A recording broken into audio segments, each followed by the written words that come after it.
visittemples.com அப்படிங்கிறது கோயில்களை பற்றிய ஒரு வலைதளம்.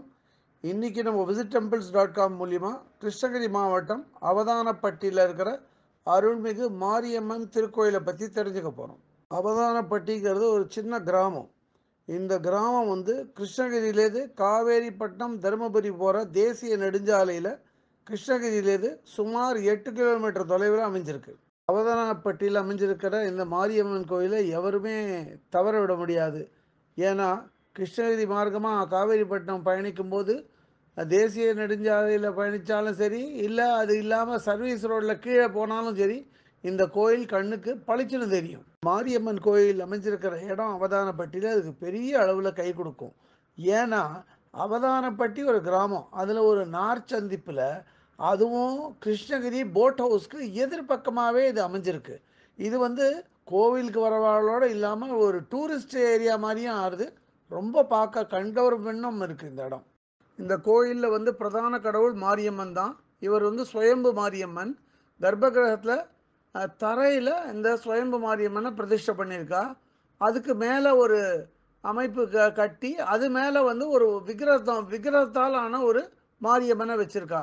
அந்த விக்கிரக மாரியம்மன் முன்னாடி ஒரு மர தொட்டிலும் இருக்குது. அது என்ன அப்படின்னா, குழந்தை பாக்கியம் இல்லாதவா இந்த கோயிலுக்கு வேண்டின்னு மர தொட்டியில் கட்டினா அவளுக்கு குழந்தை பாக்கியம் கண்டிப்பாக உண்டாகும்னு சொல்கிறாள். இந்த கோயில் சுமார் 450 ஆண்டுகள் புராதனமானது அப்படிங்கிறா. எப்படின்னா 450 வருஷத்துக்கு முன்னாடி இந்த சுயம்பு மாரியம்மன் இங்கே இந்த ஏரி பகுதி, அதாவது கிருஷ்ணகிரி போட் ஹவுஸ் பக்கத்தில் மண்ணில் புதஞ்சு இங்கே விளையாடுற சிறுவர்கள் அதை கண்டெடுத்தாலாம் முதல்ல. மாரியம்மன் கோயில் மிக அழகாக கட்டப்பட்டிருக்கு. ரோடு பகுதியிலேருந்து ஒரு 5-6 படி கீழே இறங்கி வரணும் கோயிலுக்கு சென்றடைய. இந்த கோயிலுக்கு ஒரு மதிர்ச்சுவரும் ஒரு இரும்பு கேட்டும் இருக்குது. அதே மாதிரி கோயில் கோபுரத்தில் அங்கங்கே விக்கிரகங்களை பதிச்சு பல நிறத்தில் அதில் வர்ணம் பூசியிருக்கா. இந்த மாரியம்மன் கர்ப்பகிரகத்துக்கு பக்கத்திலே ஒரு அரச மரம் இருக்குது. அரச மரத்துக்கு கீழே நாகர் சிலையெல்லாம் வரிசையாக வச்சுருக்கா. அதுக்கு முன்னாடி ஒரு அம்மன் விக்கிரகம், கருப்பு அம்மன் விக்கிரகம் இருக்குது. அதுக்கு முன்னாடி வெள்ளியாலான ஒரு பிள்ளையார் விக்கிரகம் வச்சு வழிபடுறான்.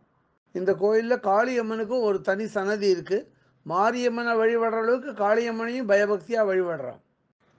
அரச மரம் பக்கத்திலே இன்னும் ஒரு சில அம்மன்களுக்கு விக்கிரகம் இருக்குது. அது பக்கத்தில் துலாபாரம் இருக்குது. துலாபாரம் இங்கே கொடுக்குறா. அதை தவிர முடி காணிக்கையும் செலுத்துகிறா. காது குத்து நிகழ்ச்சி இங்கே சிறப்பாக நடைபெறுது. அவதானப்பட்டி மட்டும் இல்லாத கிருஷ்ணகிரி மாவட்டத்தில் பல ஊர்களில் இருக்கிறவர்களுக்கு இந்த மாரியம்மன் கோயில் தான் குலதெய்வமாக இருக்குது.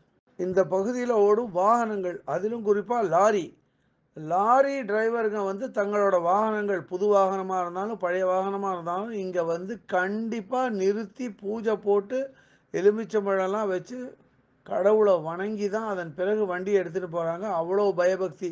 இதில் இன்னும் சிறப்பு என்னன்னா, இங்கே வர லாரியில் தமிழ்நாடு ரெஜிஸ்ட்ரேஷன் மட்டும் இல்லை, கர்நாடகா, ஆந்திரா, தெலுங்கானா, மகாராஷ்டிரா, வட இந்திய மாநில லாரிலாம் வந்துட்டு போகிறது.